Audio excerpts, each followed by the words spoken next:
Good evening. You're listening to Adrenaline Radio. This is 1680 on your AM dial. I'm Fred Blanchard, your host for Adrenaline Motorsports. And this evening, I'm going to share with you folks a little bit about a personal project that myself and my partners have, and it relates to land speed racing.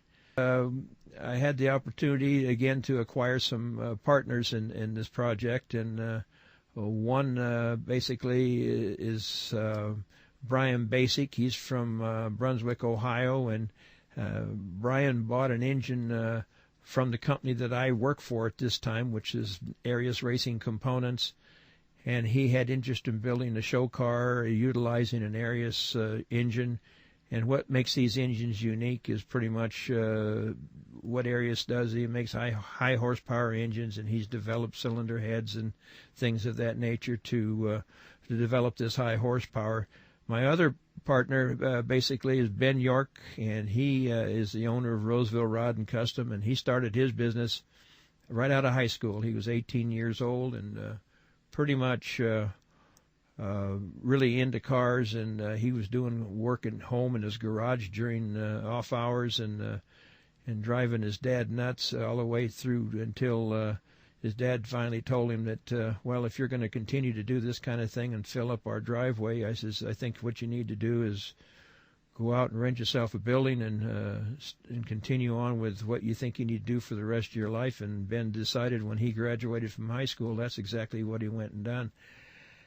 And so found two gentlemen who were very interested in being involved with this project, and so we ran last year for the first time at the Dry Lakes, trying to get driver's licenses for our vehicle. And the builder of the car, the gentleman's name is Rich Manchin. He's a premier Bonneville-type car builder, and because of him, I was very fortunate to have this project in my hands. And I started building my own car here back some 15 years ago, and beautiful piece of work.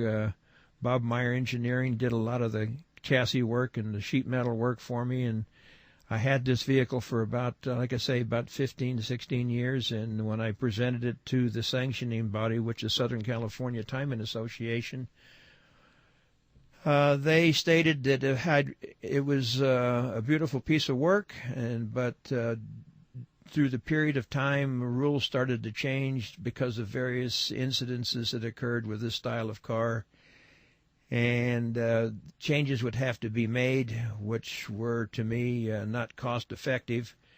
And so I decided that I'd put this project on the shelf for a while. And I attended an event, I think it was in 2007, the last event of the Dry Lakes season, which is at El Mirage Dry Lakes. That's just right out of Victorville, California. We're very fortunate here in California to have a facility to run cars of this kind.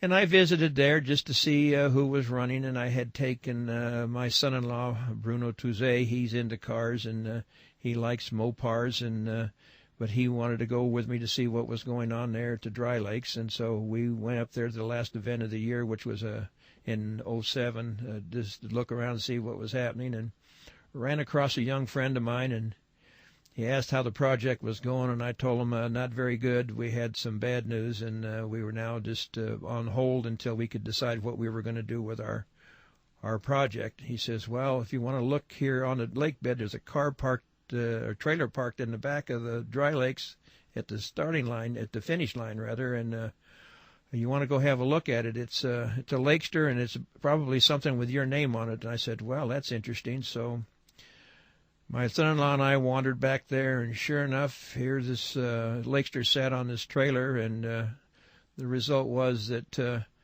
I looked at it, and there was a phone number written on a card right there on the trailer, and it was a beautiful piece of work. And I was wondering, well, wow, the car's not been run from what I can tell. I've never seen it. So when we got home, I gave a phone call to the number that I had, and the phone was answered by Rich Manchin, and he says that, yeah, he's got a car for sale, and he's had it for sale for some time. And I said, well, I'd be interested in looking at it. And so when he and I finished talking, I was the proud owner of a brand new car, and now I had two cars. But it was what we call a deal we couldn't refuse, and Rich was happy to find a home for it, and I was happy to get something that was something I could run. And I let both of my friends know about this new purchase that we had, our new project. That had to be a kind of some changes made for both of us, all of us really. Ben York, who's the owner of Roseville Rod and Custom, decided that he felt that he would be interested in the driving chores, and that was fine with me because I'd really like to learn how to run the engine and all the related components. What it came with was had a big block Chevy in it, and it looks like it was pretty well ready to run. But in looking over things, I started making lists of the changes that I'd like to make down the road, not right away, but we needed to get our driver's licenses. So we were looking at when we could run the car, and May came, and we weren't quite ready, and the car was needed to be looked at, like I said, and so we decided that we were going to run it up to Ben's place there in Roseville, California first, and take all the metal off of it and look at it and get it where he could get in and out of the car, which we started to do. So basically that was the beginnings of our project for 2008.